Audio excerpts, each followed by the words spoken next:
You do, right? When you sleep, in that deep sleep, not even in dream state, in that deep sleep,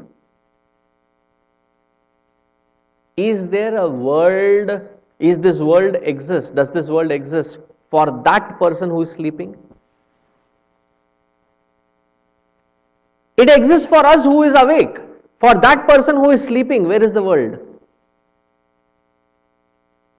Hasn't it been withdrawn unto himself? Though it is the same world, each one of us relates to that world as my world. On the substantial world, I project my world and I consider that my world as mine. That's what many people claim, right? I created this. This is my world. What happens to that my world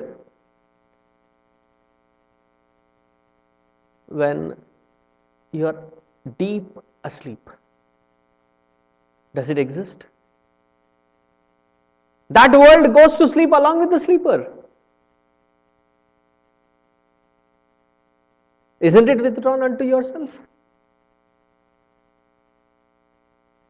For that deep sleeper, is there a wife? Is there a husband? Is there a child?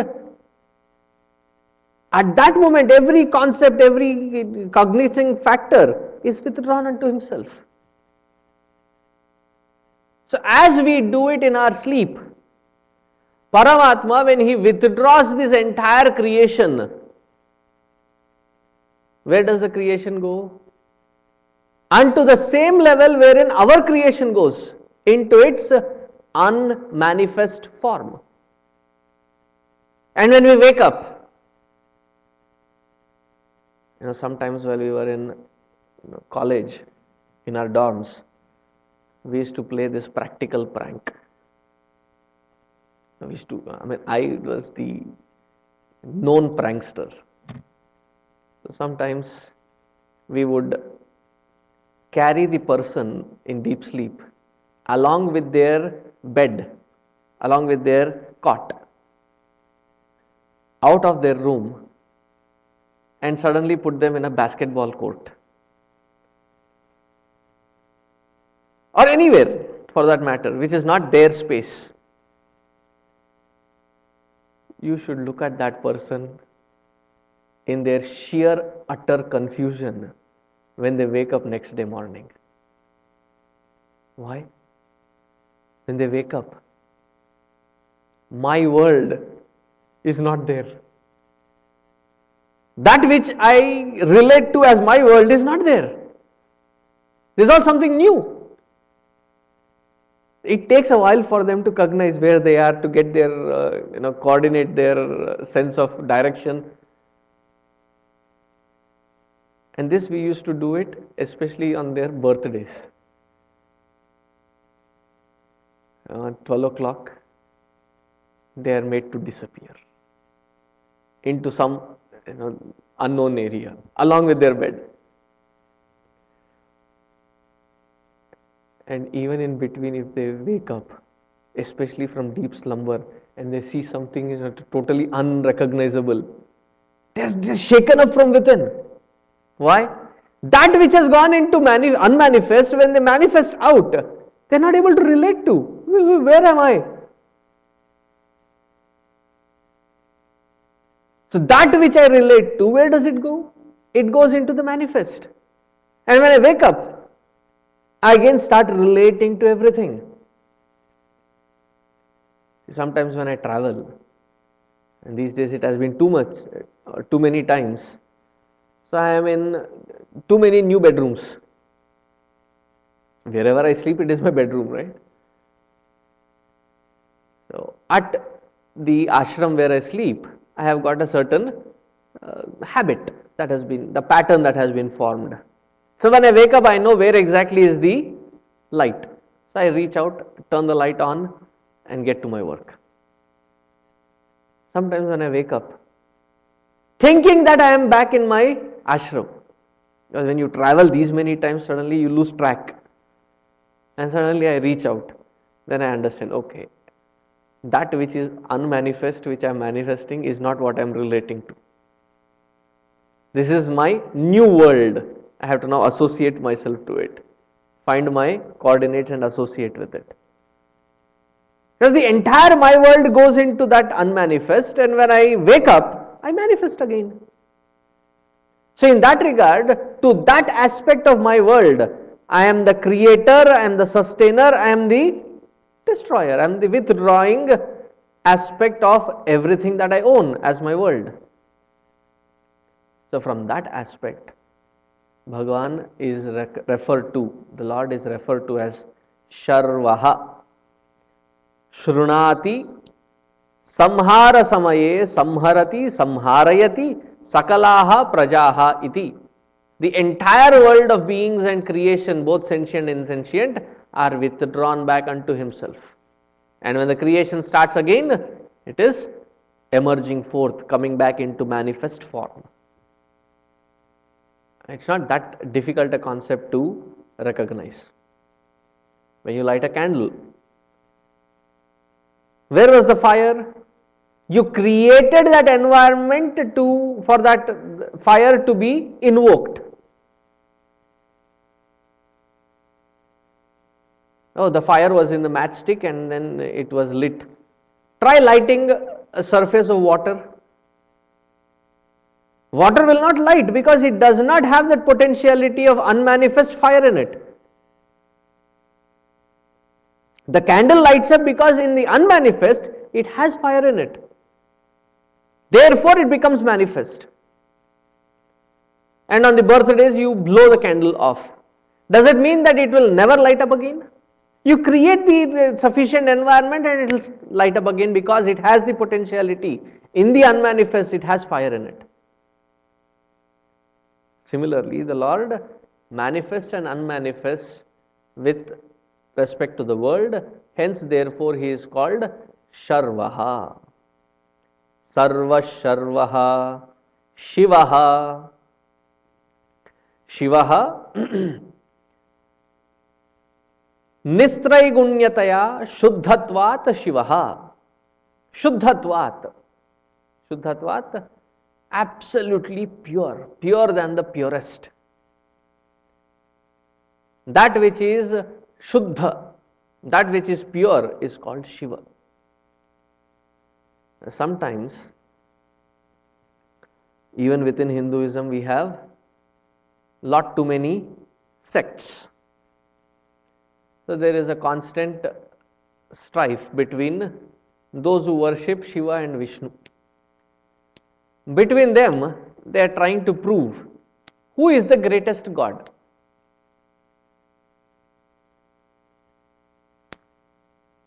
And the fight never ends.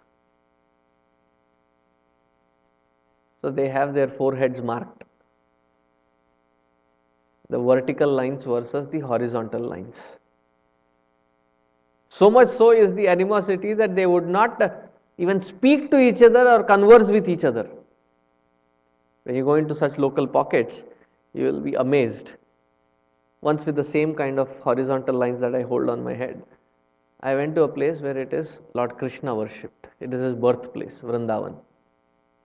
I was standing there asking for an idol to be purchased, and that person, the shopkeeper, wouldn't even speak to me, even look at me. So one of my friends who was living there, he looked at me and smiled. He said, he is not going to talk to you. Why? Because according to your forehead, you are a worshipper of Shiva. Therefore, he, a worshipper of Vishnu, will not speak to you. And so much is the difference. But in fact, that Paramatma who is expressing as Vishnu is the same Paramatma who is expressing as Shiva, adorning different caps. When he is responsible for maintenance, he is called Vishnu. When he is responsible for withdrawing everything unto himself, he is called Shiva. From that essential standpoint, they are no different. Between them, there is no animosity. It is not like the Greek gods that they are fighting with each other. They have absolutely no animosity. In fact, in the Saguna Sakara form, with the attributes, with the form, Shiva is constantly meditating on Rama. Rama is constantly meditating on Shiva. They have an Abheda Jnana. They both have no confusion with that regard.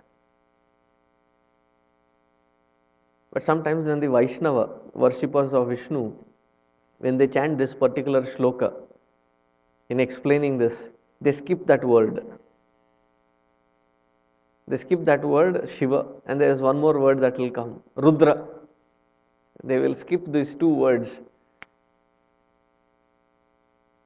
And to such an extent that once I heard somebody say it is a printing mistake. That word should not even exist there. In Narayana Sukta, it is very clearly said, Sabrahmas Sashivas Sendra Sokshara Paramaswarat Sayeva Shivaha, Sayeva Brahma, Sayeva Vishnuhu. That Paramatma alone is taking these many forms. When that Paramatma alone is taking every form like you and me, what is wrong in understanding that the Paramatma has taken the form of Shiva? And from that absolute standpoint, it is the most pure, immaculate. Why? Nistraigunyataya. There are no modifications born out of, modifications happen because of the three gunas. Since these three gunas are absent in him, they will not influence him. What are these three gunas? The pure ones, sattvic, rajasic, and the tamasic aspects. These three gunas do not influence the Paramatma because they are moduled. They are his Shakti which he uses and not get used by. So with that regard, what is the difference between the individuality and that Paramatma? We are under the influence of these three gunas. We play accordingly. That is what we call it as mood swings. Sometimes we are hyper. Sometimes we are so introvert, withdrawn, so peaceful from within.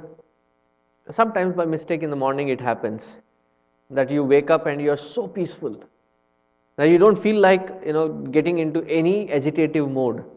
You're just by yourself. You're so consumed and you're in that peaceful environment, sattvic. But life always gives us various experiences.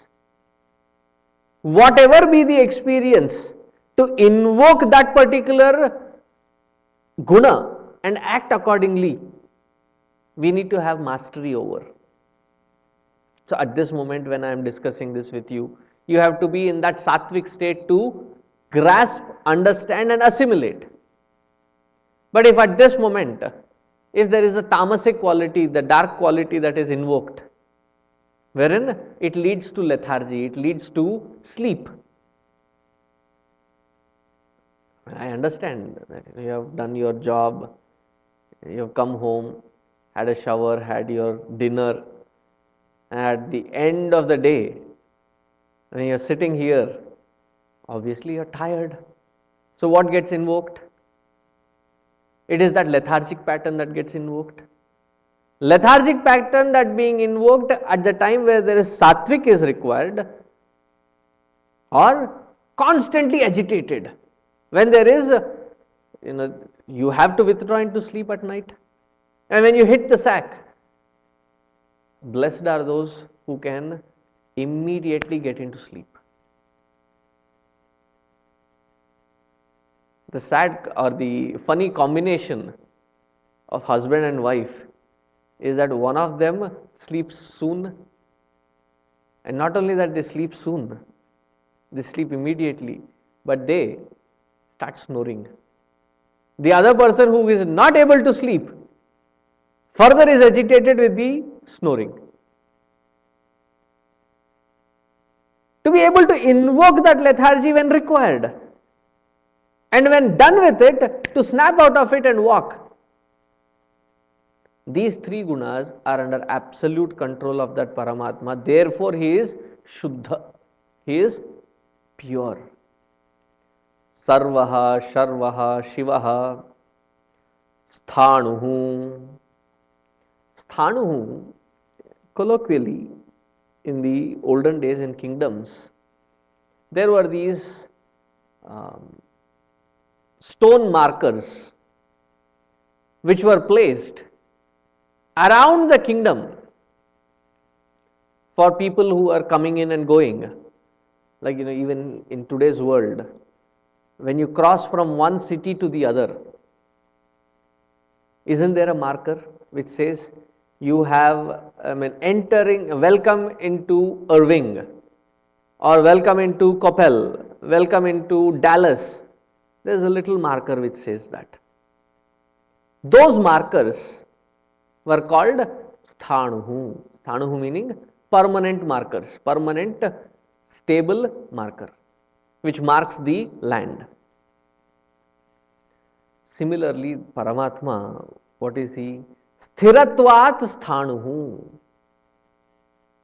Sthiratvat, the most stable one. I'm sure you might have gone to watch a lot of movies. So what happens in the theaters? In the theaters, you have a projector and it has a bulb. Right in front of the bulb, there is this particular film which is moving at certain speed. And when it is moving at a certain speed, the speed also has to be optimal. Otherwise, it will look like a Charlie Chaplin movie wherein all the movements are exaggerated. I think it should be 24 frames per second to get a live movement. I think that is what it is. 24 frames per second when it moves at that speed. Then you get a live format. Where is it projected? It is projected onto a white screen. Though that which is projected on the screen has lot of movements, does the screen move? That which sustains, that which is the substratum onto which the movement can be projected, that substratum, immovable substratum, is called Sthanuhu. Every change can be observed with respect to that immovable principle. When you are in your vehicle, this used to happen in the trains back in India. So when the train is moving fast, it's a point of reference again. Because we are identified with that moving train, moving object, that it appears as though the trees, the pillars, the cities are passing away.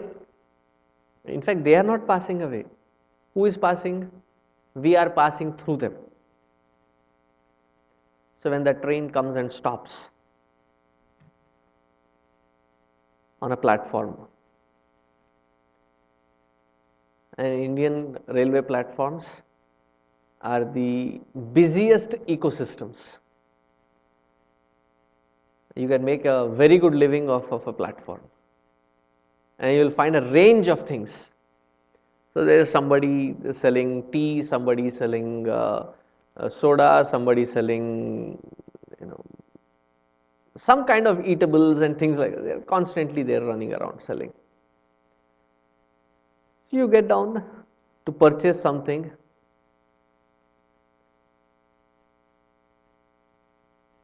and then suddenly it appears as though your train has started moving. It was not time for it to move, but it appears as though the train started moving. Then in your rush and hurry, and then suddenly when your point of reference is reoriented, then you observe that it is not this train which is moving, it is the train parallelly parked to it which has started moving. So it gives the feeling as if this is moving. So movement is always cognized from a stable platform. That which provides that stability so that we can cognize that movement. That stable platform is called sthanu. That conscious principle which is within, based from there, when we look at everything, it moves. Presently, it seems like a concept which cannot be fathomed. Why? We are not at that stable platform, but we are at the moving platform. Where are we? We are the moving platform of the emotions. As the emotions move, we feel that we are moving. Therefore, we make statements like, I am very agitated right now. I am very depressed right now. I am very sad right now. I am very glad right now. Don't mess with me right now. I am in a foul mood.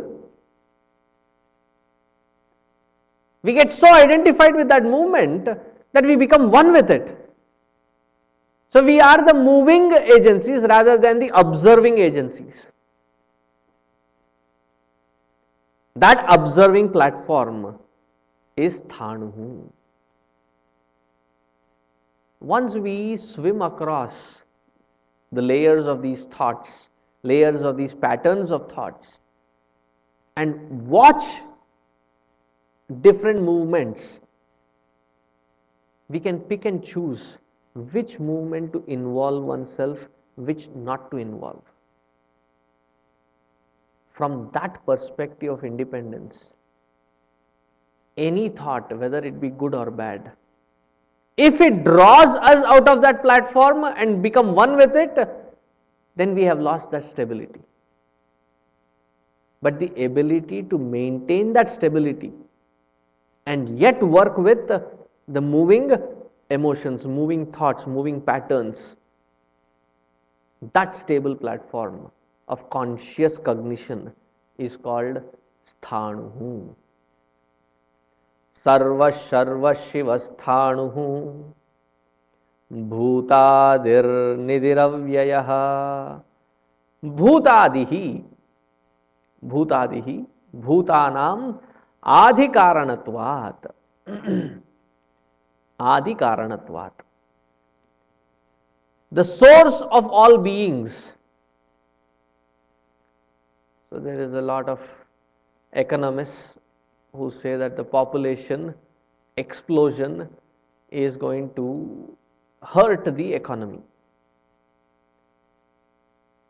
There are some religious perspective wherein they say that one day humanity will come to an end, because they talk from the standpoint of a soul count, that there should be some n number of x number of souls, and that many have taken birth. So there would be one time wherein there will be no souls. Now when you look at the ocean, across the entire globe, there are how many waves on the ocean? One too many. An infinite number of them. Would there be a time in future wherein the ocean would have expended itself by the number of waves that it produces, and therefore one time in future wherein there will be no waves in the ocean? There will never be a time wherein there will be no wave in the ocean, because ocean is an infinite, vast spread of water, and as there is movement in it, there will be waves. When the ocean's existence itself is unquestionable, the waves, can they ever deplete itself? Can there ever be a situation wherein there will be no waves at all? Bhutadihi, the one who is the origin of all modifications, all creation. Creation is a surge like a wave. When it goes back into its source, it again comes back as a cycle. There is never a time, there is never a period wherein there is a pause. And suddenly all waves have stopped. Can you imagine an ocean without waves? There will be constant movement in it. Similarly, Paramatma is the origin, like the ocean is the origin of all waves, unending. Similarly, Paramatma or the Lord is the origin of all beings, all creatures, all things that exist.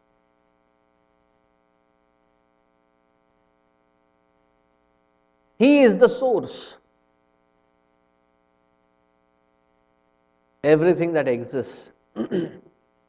Doesn't the science make the first hypothesis that neither energy nor mass can be destroyed? It may change forms from one form to the other,